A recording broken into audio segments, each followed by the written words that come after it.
Hey, how you doing? This is Tom, and this is Tom's Radio Room Show, and my weird day continues. Just a quick update from the last video.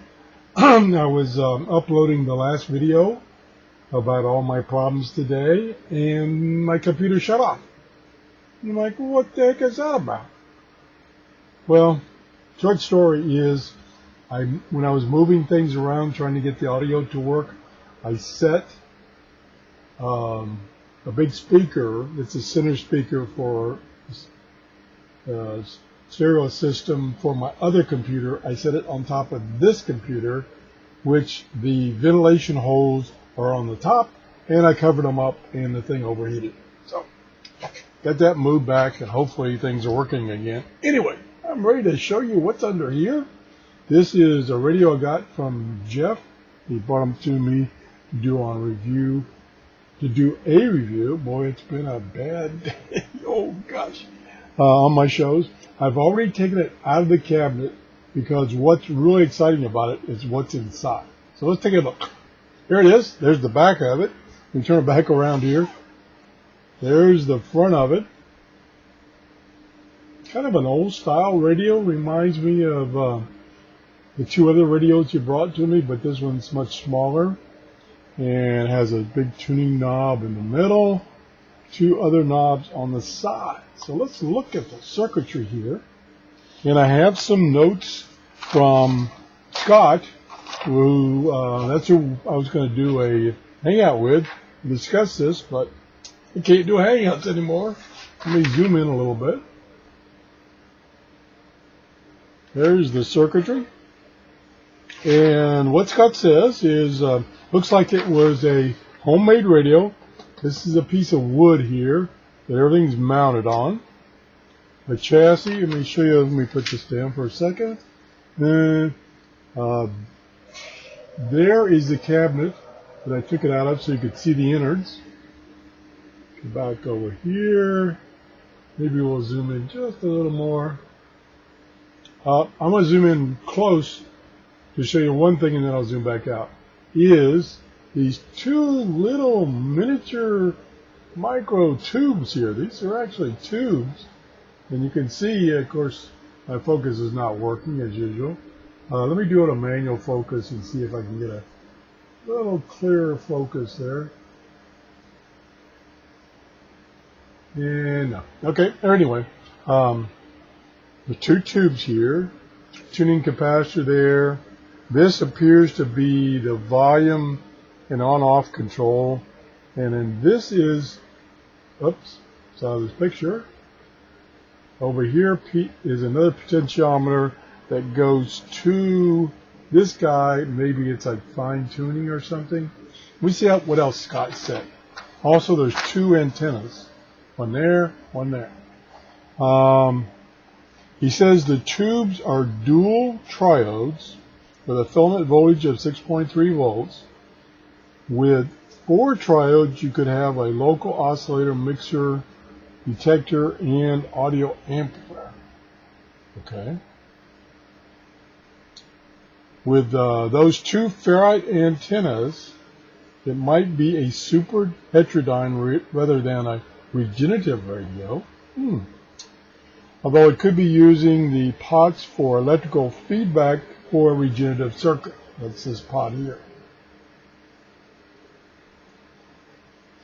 Alright. The easiest way to tell if it's a regenerative radio would be to see if there are if there is a 2 megohm or 3 megohm resistor for the grid leak needed for the regenerated detection. Let me move this camera out of my way so I can look closely.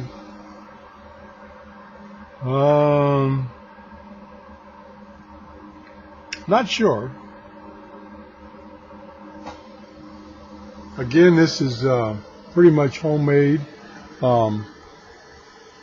It's not all original vintage because right here is an LED which lights up the back of the display in the front there. So it's kind of a mixture. Here, whoops, I'm off screen here. Let me zoom in a little bit. Be the cameraman. Here is the terminal for the various connections.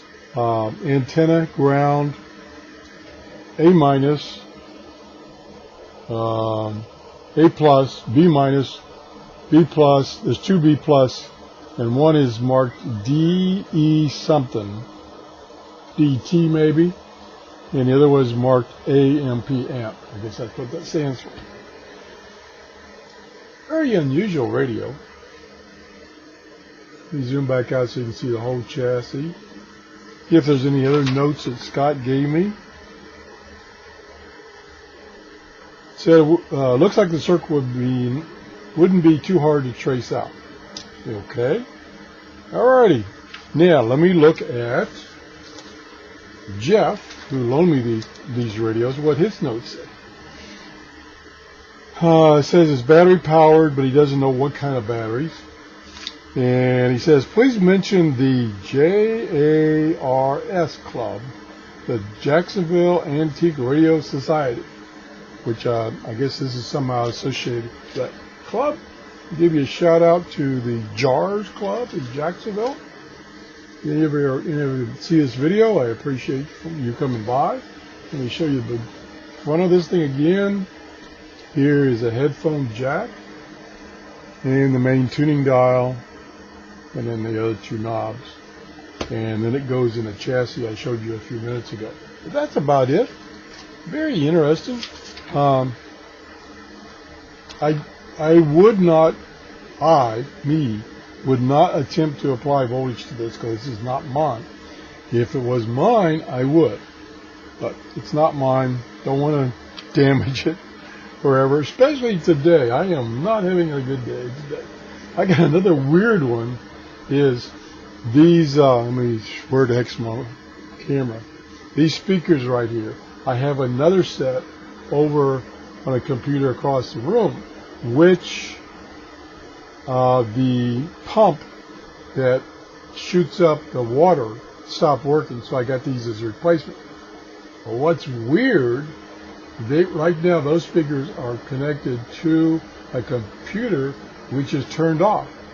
But every once in a while, they make a noise, and like I say, there's no water in them, so it doesn't jump up. But they make a noise that sounds like a bowl of bees.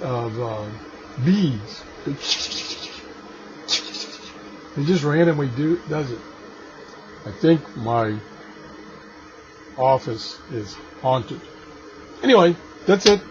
Thanks for watching. If you enjoyed the show, please give me a thumbs up. I hope the audio is not too bad. I noticed in the previous video it was a little distorted. Maybe I damaged my microphone when I dropped it on the floor. Maybe, among other things. Oh, what a day. Thanks for watching. Bye-bye.